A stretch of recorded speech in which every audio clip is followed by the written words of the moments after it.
725 को। URR 725 एक important document है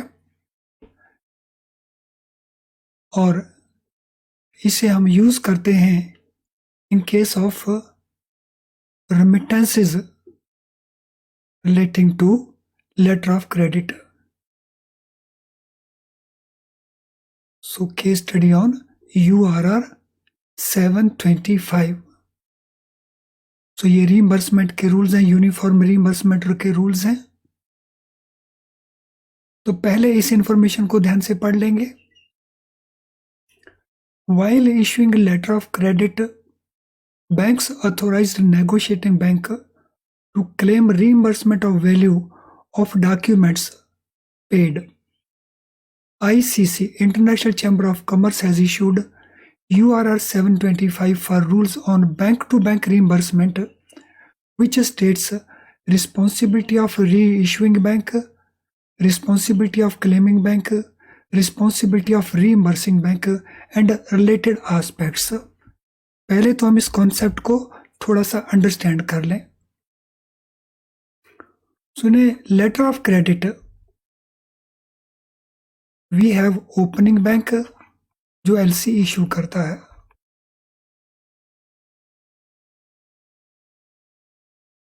we have nominated bank,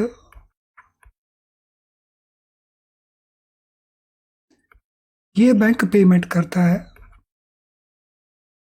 we have in some circumstances, not in all circumstances, reimbursing bank,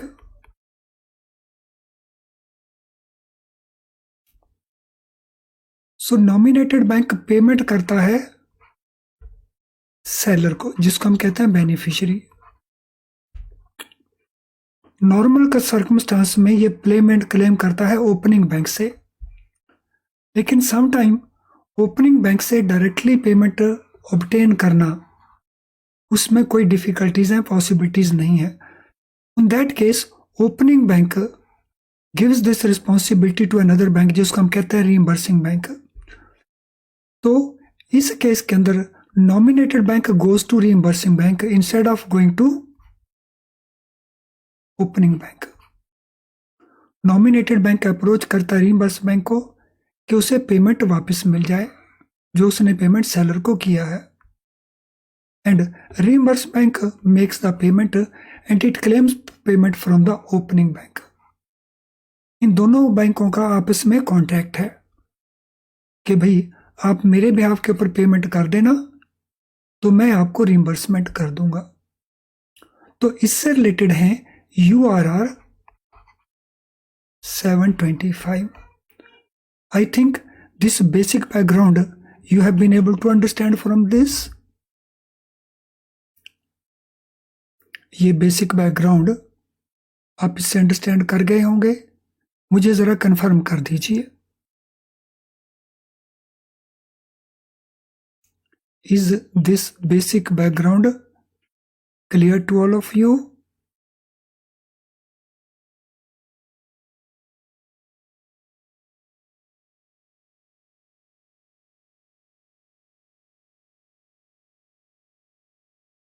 Regarding URR, universal rules for reimbursement, bank to bank reimbursement है जिसके अंदर। Okay fine, अब इसके अंदर हम रिलेशनशिप देख लेते हैं। तो इस बैंक को हम कहते हैं IB, issuing bank. Nominated bank को हम कहते हैं क्लेमिंग बैंक, CB, और रीइंबर्समेंट करने वाले बैंक को हम कहते हैं RB।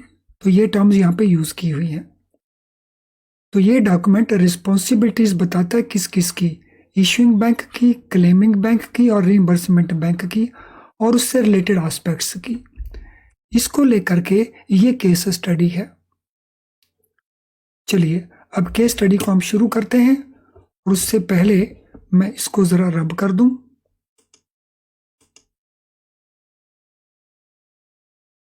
तो आपने कुछ क्वेश्चंस के आंसर देने हैं, और क्वेश्चंस क्या क्या हैं ये पहला क्वेश्चन है आपकी स्क्रीन के ऊपर। Reimbursing arrangement is between IB, CB, RB.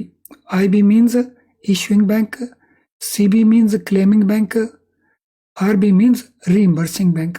तो रीइंबर्समेंट अरेंजमेंट जो है किन के बीच में है, ये हमारा पहला क्वेश्चन है। Yes, try to answer this question.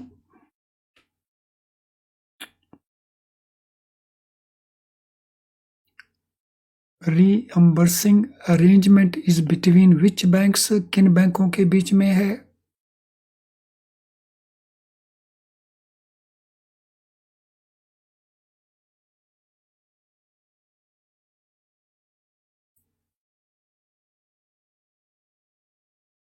All banks, IB and RB, 1 and 3, 1 and 3, all banks, all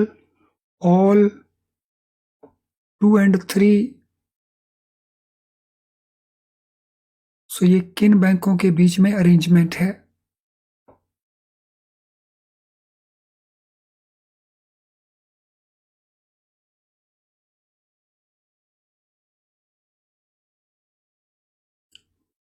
सो ये अरेंजमेंट है दो बैंकों के बीच में।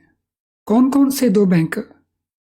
ये दो बैंक हैं, opening bank and reimbursing bank. So IB यहां पे है, CB यहां पे है, RB यहां पे है। CB को पेमेंट चाहिए, CB को पेमेंट चाहे IB दे चाहे इसको RB दे, तो इसको CB को कोई फर्क नहीं पड़ता, इसीलिए ये अरेंजमेंट का पार्ट नहीं है। इस अरेंजमेंट का पार्ट है IB एंड RB, यानी 1 नंबर और 3 नंबर। तो ये अरेंजमेंट इन दो के बीच में है। तो आई एम श्योर अब ये इश्यू आपको क्लियर हो जाएगा।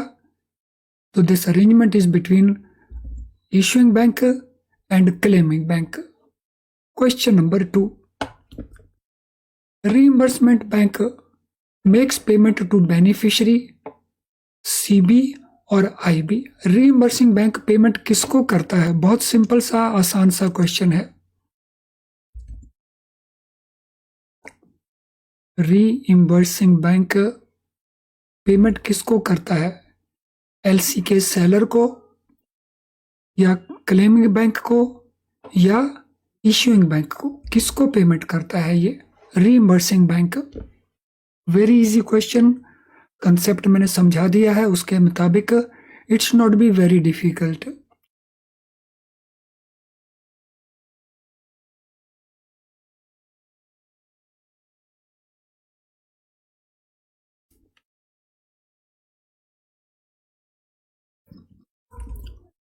सो रीइंबर्सिंग बैंक पेमेंट किसको करता है? रीइंबर्सिंग बैंक पेमेंट करता है क्लेमिंग बैंक को। क्लेमिंग बैंक, मैं फिर वही ग्राफ लिखा रहा हूं, IB, CB, RB। CB payment करता है बेनिफिशियरी को,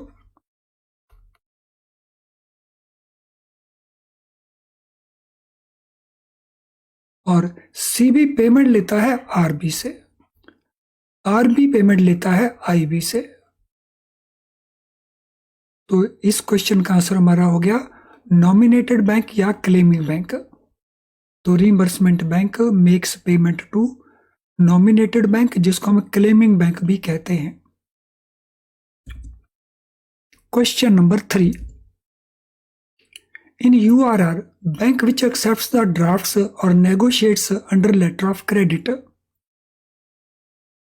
URR में उस बैंक का नाम बताइए जो ड्राफ्ट्स को यानी डॉक्यूमेंट्स को एक्सेप्ट करता है या उनको नेगोशिएट करता है अंडर लेटर ऑफ क्रेडिट। वो बैंक कौन सा है इन URR?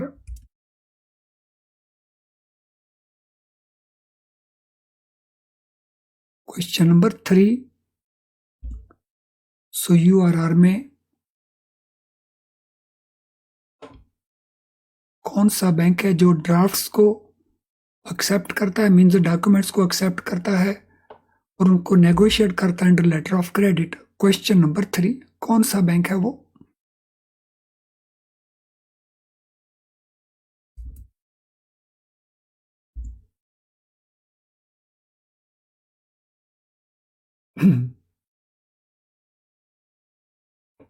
यस, वेरी राइट, बहुत सिंपल सा क्वेश्चन है। तो ये करता है क्लेमिंग बैंक, जिसको हम नॉमिनेटेड बैंक भी कहते हैं। So this is done by claiming bank और nominated bank. RB should obtain certificate of compliance from CB to send to IB. सो रीइंबर्सिंग बैंक सर्टिफिकेट मांगेगा क्लेमिंग बैंक को, और क्लेमिंग बैंक से लिया हुआ ये सर्टिफिकेट वो भेज देगा इश्यूइंग बैंक को। तो ये स्टेटमेंट ट्रू है कि फॉल्स है? सर्टिफिकेट ऑफ कंप्लायंस यानी जो LC के डॉक्यूमेंट्स नेगोशिएट किए गए, क्या वो सही नेगोशिएट किए गए? तो ये सर्टिफिकेट RBI मांगेगा, RB मांगेगा CB से, और उसे भेज देगा IB को। और आपने केवल ये बताना है कि ये स्टेटमेंट ट्रू स्टेटमेंट है या फॉल्स स्टेटमेंट है।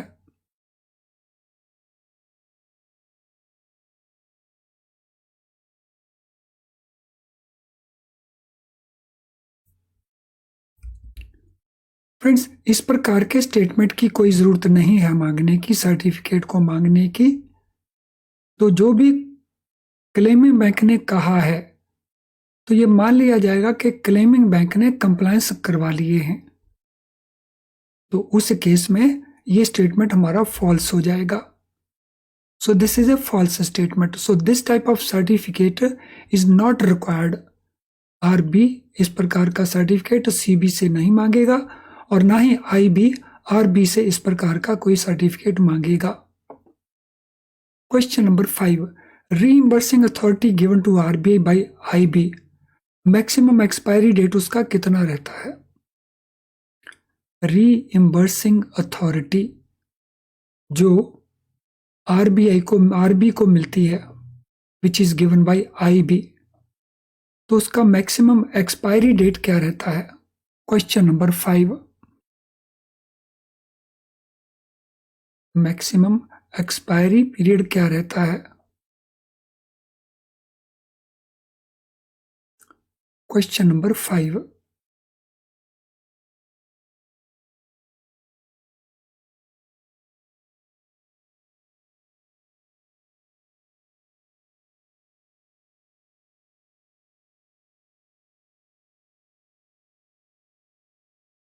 what is the maximum period for this to expire?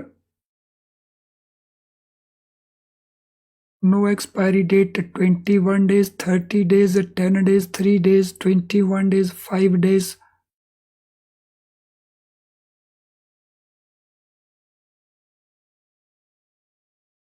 Friends, इसके लिए कोई एक्सपायरी डेट नहीं होती। सो रीइंबर्सिंग अथॉरिटी जो दी जाती है, इसके लिए कोई एक्सपायरी डेट नहीं होती। There is no expiry date. जब भी डॉक्यूमेंट प्रेजेंट किए जाएंगे उस लेटर ऑफ क्रेडिट के अंदर, तो तब वो पेमेंट दे देगा। So there is no expiry date as such. Question number 6, RI bank can process claim. So RI means RB bank. RB bank can process claim from CB within how much period? 3 working days, 5 working days या 10 working days? सो CB से जो claim मिलेगा उसको रीइंबर्सिंग bank कितने period में process कर पाएगा maximum? Question number 6।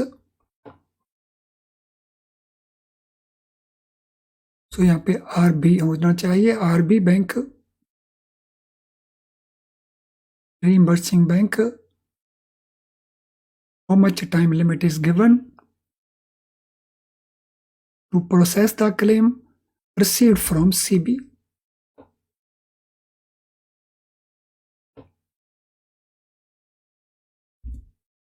So this period is 3 working days only. 3 working days हैं. These are 3 working days. Due date 25th July. Claiming bank can send reimbursement claim by which date? अगर due date 25th जुलाई है तो claiming bank reimbursement का claim कौन सी date तक भेज सकता है, लास्ट डेट कौन सी रहेगी क्लेम भेजने के लिए। Question number 7,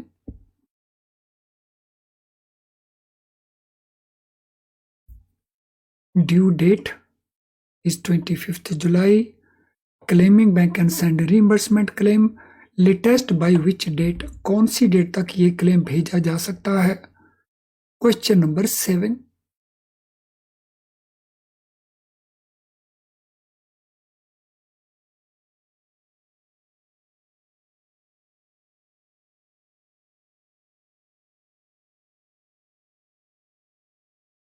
by which date it can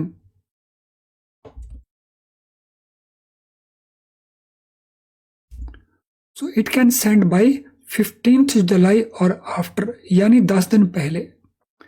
अगर ड्यू डेट 25th जुलाई है, डॉक्यूमेंट्स की ड्यू डेट, पेमेंट की फाइनल डेट, तो उससे 10 दिन पहले तक इस क्लेम को भेजा जा सकता है, 15th जुलाई और आफ्टर। और उसके बाद रीइंबर्सिंग बैंक 3 दिन लेता है फॉर मेकिंग द पेमेंट। तो ड्यू डेट से 10 दिन पहले this claim is to be submitted to the reimbursing bank. Well friends, these were the questions relating to this case study on URR 725. एक important document है relating to bank to bank reimbursements. I hope कि ये case study में सारे contents आपको useful लगेंगे।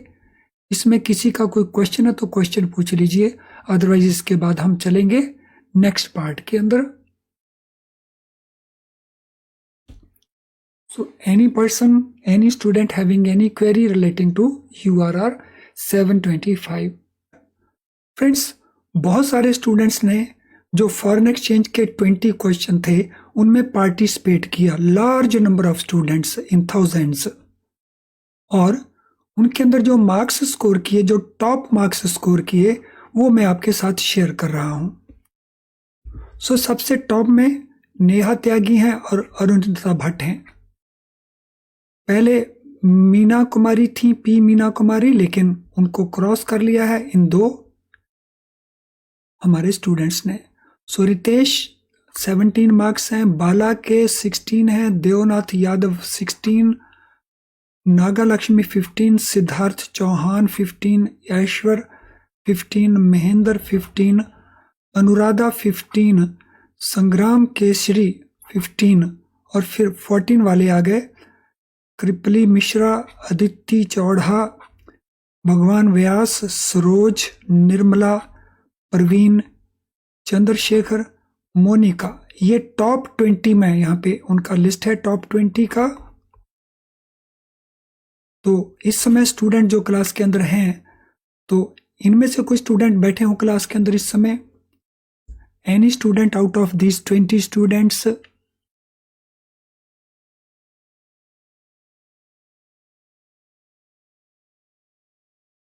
चलिए इसका फायदा लीजिए, बहुत सारे स्टूडेंट ने लिया है, देख लीजिए आप। मेरा पर्पस यही था कि स्टूडेंट्स की तैयारी क्या है फॉरेन एक्सचेंज को लेकर के, तो इनको कहा जाएगा कि इनकी अच्छी प्रिपरेशन है। 15 और इससे ऊपर जिन्होंने लिए, रियली वेरी गुड। आपने अभी तक अगर उसको नहीं शुरू किया है तो उसको शुरू कर लीजिए। उसका लिंक मैंने आपको कल भी प्रोवाइड करवाया था और डे आफ्टर पहले भी उसके प्रोवाइड करवाया था, तो वहीं से कल वाले हमारे वीडियो में उसका लिंक ले लीजिए, उसको जरूर करिए, बहुत यूजफुल रहेगा आपके लिए। तो यहाँ पे अनुप्रीता भी बैठी हुई हैं और नेहा त्यागी भी बैठी हुई हैं। सो दैट्स गुड, आप लोगों ने अच्छा प्रिपरेशन किया हुआ लगता है। और इसके सारे सॉल्यूशंस हमारा जो BFM का MCQ है, उस कोर्स के अंदर इसके सारे सॉल्यूशंस विद प्रॉपर डिटेल्स, सारे के सारे सॉल्यूशन प्रोवाइड किए गए हैं। तो यानी जिन स्टूडेंट्स ने हमारे BFM MCQs को एनरोल किया है, तो उनके पास ये सॉल्यूशन वो चेक कर सकते हैं, उनके पास ये सॉल्यूशन पहले से अवेलेबल है। चलिए अब आगे चलते हैं क्वेश्चंस के ऊपर। तो ये पहला क्वेश्चन है, under pillar 2 of BCBS, supervisor should expect banks to operate at least at minimum level of regulatory capital, above minimum regulatory capital, with a buffer over and above pillar 1 standard capital। तो pillar 2 के मुताबिक, BCBS का pillar 2 है, उसके मुताबिक ये requirements हैं। और इसके जो आपके पास आंसर्स हैं तो ये वाले आंसर्स हैं। बी एंड सी सही है, ओनली ए सही है, ओनली सी सही है, या ए एंड सी सही है। So which of these is correct? Question number 1।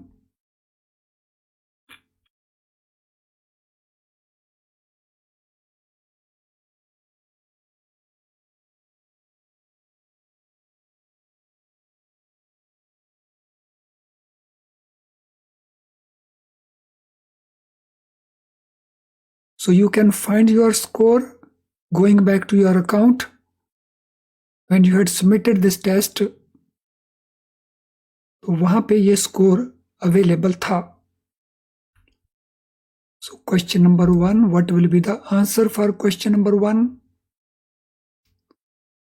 Answer A, answer B, answer C.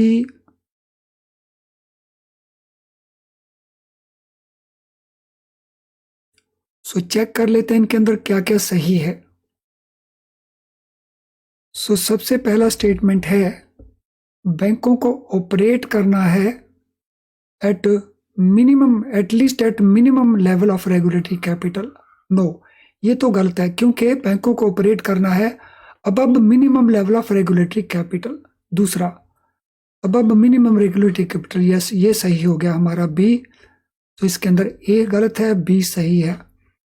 With A buffer over and above pillar 1 standard, तो ये सही हो गया, मतलब एक्स्ट्रा हो गया, पिलर 1 स्टैंडर्ड से ऊपर हो गया। तो आंसर हो जाएगा हमारा बी एंड सी करेक्ट, यानी A answer is the correct answer. तो answer A for question number 1 is the right answer. Question number 2, operating exposure does not have which of the following features? Operating exposure इनमें से कौन सा feature नहीं है? Which of the following is not a feature? It is a measure of sensitivity of future cash flows and profit of a bank to unanticipated exchange rate changes. It is directly related to specific transaction. Its impact is relatively difficult to observe. All the above. तो इसमें कौन सा हमारा answer बनेगा? Operating exposure does not have which of the following features? तो इनमें कौन सा फीचर नहीं है, ये हमने आइडेंटिफाई करना है क्वेश्चन नंबर 2 के लिए।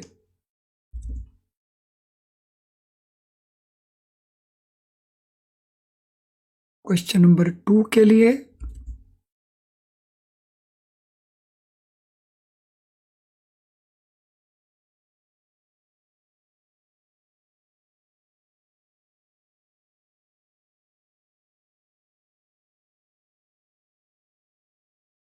यस, मैं वेट कर रहा हूं for question number 2। What is the answer? क्या आंसर रहेगा क्वेश्चन नंबर 2 के लिए?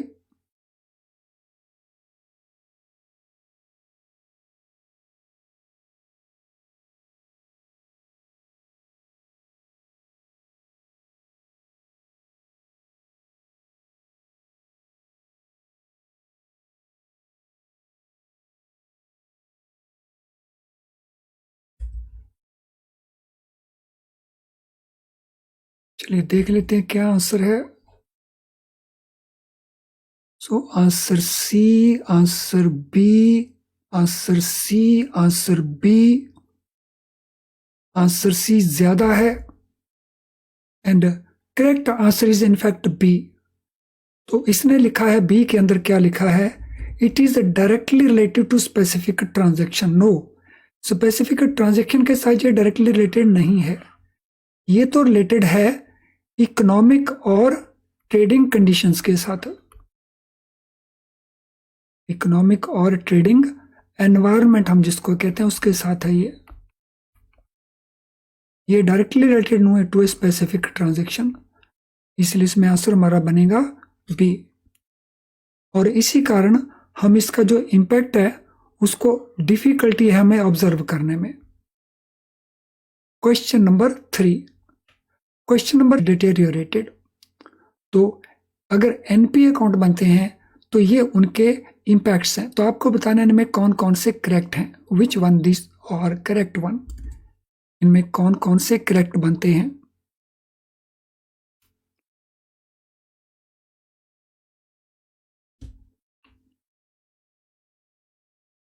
हमारे वो स्टूडेंट जो फॉरेन एक्सचेंज के 20 क्वेश्चन की प्रैक्टिस करना चाहते हैं, तो लिंक मैंने यहाँ पे चैट बॉक्स में भी डाल दिया है। तो ये फ्री है, आप इनको फ्री कर सकते हो। तो चैट बॉक्स में लिंक है, उसको कॉपी कर लीजिए या यहाँ से क्लिक करके डायरेक्टली एंटर कर जाइए।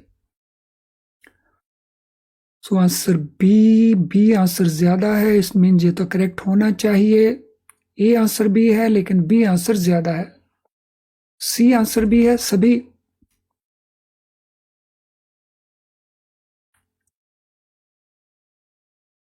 तो देखें कौन कौन से इंपैक्ट हैं। इससे हमारी इनकम कम होती है, ये तो करेक्ट है क्योंकि कुछ अकाउंट्स ऐसे हैं जिनके ऊपर हम इंटरेस्ट डेबिट नहीं करते। Need for additional capital, yes उसकी भी जरूरत हमें पड़ती है एडिशनल कैपिटल के लिए। रिटर्न ऑन कैपिटल डिटीरियोरेट होती है, यस क्योंकि हमारा प्रॉफिट कम हो जाता है, उससे रिटर्न हमारी कम हो जाती है। तो ये तीनों ही सही हैं। That mean answer B is correct answer. An account became out of order on December 29, 2020 and continues as such. The provision in the account as on 31st March 22 कितना होगा? तो ये आपके आंसर ऑप्शंस हैं। 29 दिसंबर 2020 को ये अकाउंट आउट ऑफ ऑर्डर बना। आपने 31 मार्च 2022 का प्रोविजन कितना होगा वो आपको बताना है। 10% का होगा, 25% का होगा, 40% का होगा या इनएडिक्वेट इंफॉर्मेशन है, इससे तो हम बता नहीं सकते कि कितना होगा। Question number 4।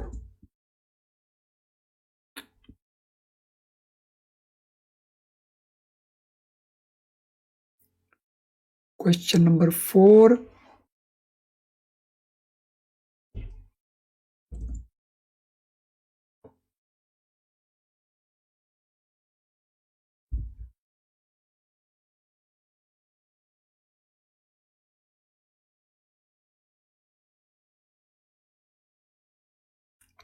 Question number 4, what will be the answer?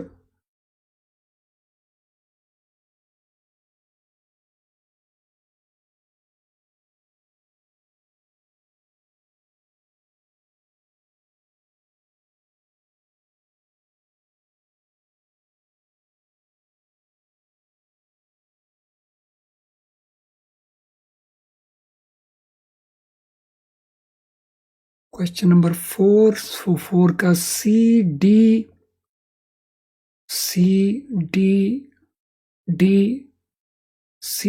दो के बीच में कंफ्यूजन चल रहा है।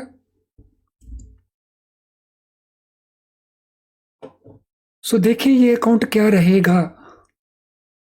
ये अकाउंट 29 दिसंबर को ये अकाउंट था out of order. After 90 days ये बन जाएगा एनपीए, यानी दिसंबर के हमारे पास 3 दिन, जनवरी के 31 दिन, फरवरी के 28 दिन और मार्च में हमें कितने दिन और चाहिए? 28 डेज हमें मार्च में चाहिए, जिससे ये 90 डेज बन जाते हैं। तो दिस मीन 29 मार्च 2021 ये अकाउंट बना सब स्टैंडर्ड।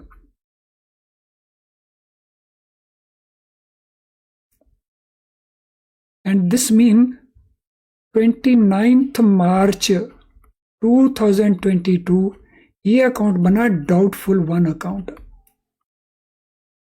तो डाउटफुल 1 अकाउंट का 40% का प्रोविजन है। This means answer C is the correct answer. Answer C is the correct answer. Friends, Monday 5 दिसंबर को हम मैराथन क्लास करेंगे रिटेल बैंकिंग की और रिस्क मैनेजमेंट की। रिटेल बैंकिंग की और रिस्क मैनेजमेंट की। तो इन क्लासेस में हम उन लोगों को पार्टिसिपेट करवाएंगे इन मैराथन क्लासेस के अंदर जो हमें बीएफएम का जो एग्जाम संडे को होने वाला है उसके या तो वो हमें क्वेश्चन आंसर भेजेंगे या उसकी केस स्टडीज भेजेंगे। कितनी भेजेंगे ये मैं कल आपको बताऊंगा। तो ये हमारी क्लास होने वाली है special class. Question, under pillar 3 of BCBS which of the following disclosure should be made under credit risk. BCBS pillar 3 में इनमें से कौन सी डिस्क्लोजर की जाएगी क्रेडिट रिस्क के लिए? Portfolio under IRB approach, general, portfolio under standardize approach, all the above. तो कौन सी डिस्क्लोजर हमें करनी पड़ेगी? Question number 5।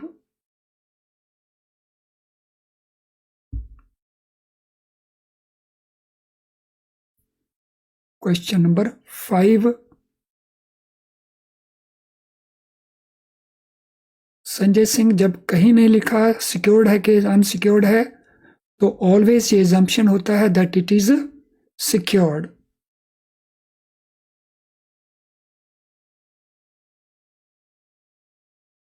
So question number 5, what will be the answer for question number 5?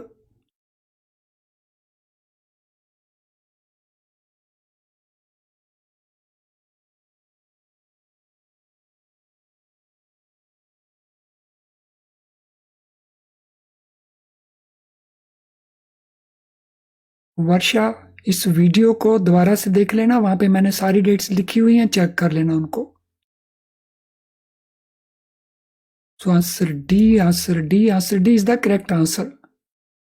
Tier 3 capital under Basel 1 was limited to what percent of Tier 1 capital? So Tier 3 का जो concept था वो Basel 1 में था। So Tier 3 कैपिटल Basel 1 के अंदर maximum कितना percent था Tier 1 कैपिटल का? ये आपके आंसर्स हैं 125%, 200%, 250% एंड 300%।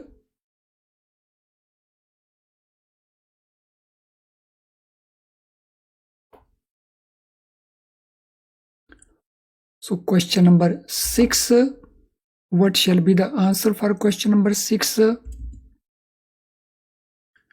It is 250%, 250%, 250%। और ये कैपिटल केवल मार्केट रिस्क के लिए एप्लीकेबल थी। चलिए फ्रेंड्स, आज की क्लास को हम यहीं पे वाइंड अप करते हैं। कल मॉर्निंग में फिर मिलेंगे।